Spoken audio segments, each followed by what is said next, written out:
All right, Dwane Dixon here for MaSSa Power. If you had to choose, let's say, superficially, just for the fun of it,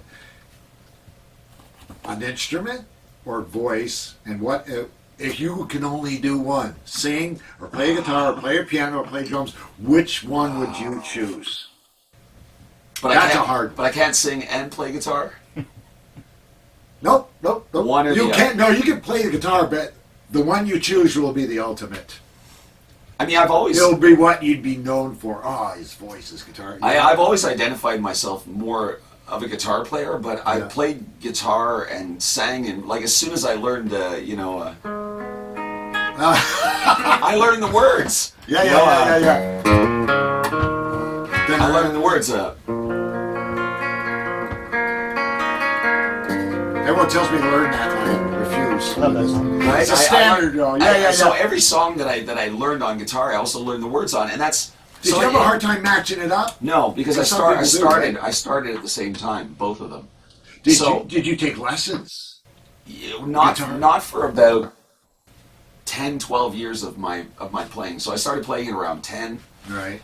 And I didn't take my first serious lesson, meaning a lesson that actually taught me something, because I took a lot of lessons here and there, but guitar teachers, they want to say, oh, do you know this riff? And I'm like, I don't care about the riff. I want to learn how to play guitar. I want to learn how the neck works. So after years of frustration, I was 22 when I got my first serious guitar lesson, but I'd already been in bands for 10 years. Yeah. I was in my first band at 13 years old, playing parties all over Chateauguay. I grew up in Chateauguay, and we'd do house parties in people's basements and stuff.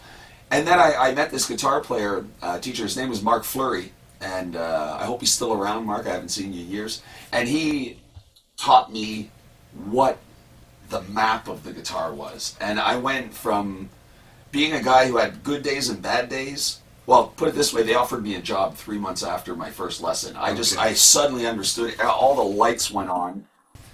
And then a year after that, I went to Concordia and I studied music. I studied classical theory and composition, integrated music studies. Oh wow! So did you get a degree in the whole 9 yards? Yeah, well, no, it's so me. I'm three credits short. I'm a music history course short of my bachelor in fine arts. You learn. But I learned.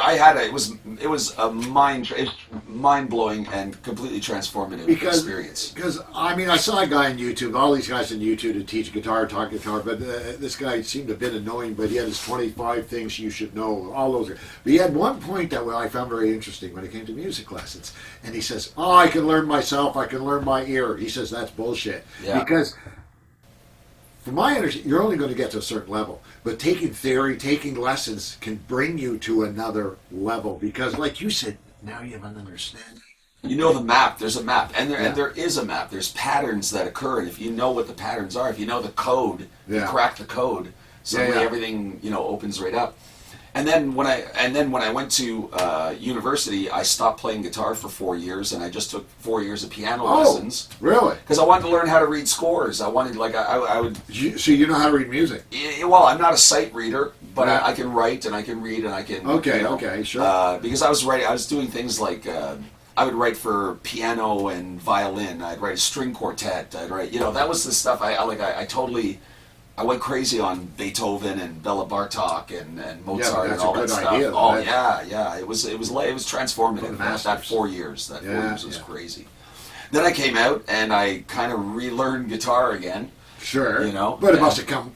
Oh, I never forgot it. Yeah, that's for sure. But So. But that's your love, guitar, as opposed to drums, piano, or everything else. And really, my true love is singing and playing because I realize that people, I love to connect with people. That's my thing. Music is the best way to connect. And people connect. Everyone loves a good guitar player, sure, but they connect with the voice. Yeah. They connect with the words. They connect with the emotion in your voice, And I gave a lot of emotion last night. That's why I got my sexy bedroom voice for you this morning. A little bit hoarse. It was really dry in the club last night. But so I don't know. If I had to just do one thing, I would pick guitar because I could talk and I could connect with people through words instead of singing. But the guitar, I think, is my one true love. Well, it speaks in another way, because you remind me, I saw an interview with Ian Thornley from Big Wreck, and Slash invited him to join the band. And they said, because he's got a voice. Oh, he's incredible. Yeah, he's an amazing Chris Cornell talent. level, right? Exactly. So, Amazing talent. So they brought him down, they jammed, and they said, okay, you're in the band. He says, I want my guitar. They said, well, we want you to sing. We want you to sing. He says, I have to have a guitar in my hand. Yeah. Well, it didn't ruin it. It didn't work out. But I think Ian Thornley's done all right on his own. Oh, he's done all right, but he's saying the same thing you are. Yeah. You know? Well, Elton John said that too. He said, you know how many times I've been encouraged in my career to get up from behind the piano and become the frontman. And he said the best thing I ever did was just completely refuse that. Yeah. So he stayed behind his piano because that's him. Elton That's is art. the voice and the Exactly. and really for me it's the voice and the guitar together. Yeah. That's really. But if you held a gun to my head, I'd probably pick the guitar. You know why? Because music, pure music without words, it's philosophical. It's metaphysical. The second that you put words to it, it becomes concrete. It becomes there's a direct idea. Yeah, I love you, or my heart is broken, or I'm angry, or I'm Yeah, but there's always the expression as well. But Dwane can make that guitar sing. That's it. But nobody knows exactly what I'm saying, so they can listen to it over and over. They can feel it. They can feel it. Yeah. So yeah. No, I hear it. Tell me about your band. Now, do you have different guys? Because you play a variety of music, country and rock, do you have different drummers, different bass players? Not really. Is it the same guys that do everything with you? I started off just like a blues rock trio, and it was a trio because it was financial. You want to get paid, and also I always loved Frank Marino, Mahogany Rush, one of my original guitar player heroes. Jimi Hendrix, and even all the great bands like Led Zeppelin. Black Sabbath, Van Halen, they're a trio with a singer up front. So all you need is a voice and the three-piece. So I started off with that, and I've been playing for about 5 years with Pascal Tirapani. He's an amazing bass player who sings... that guy from Help? He's the guy from Help and from the Elton John tribute Elton songs. He's amazing. And he's an incredible backup singer, great lead singer, and an amazing bass player. I've been with him for 5+ years now, and I've got another guy who's my main drummer, T-Burst Perlot. He didn't grow up around here. He's a Canadian citizen now, but he grew up in the Netherlands, so he's not known by a lot of people, but he's been with me for 8 years.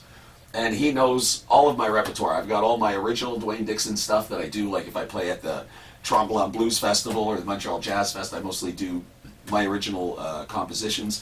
They know all of those, and then I just, slap them with a whole country repertoire, and they learned all that.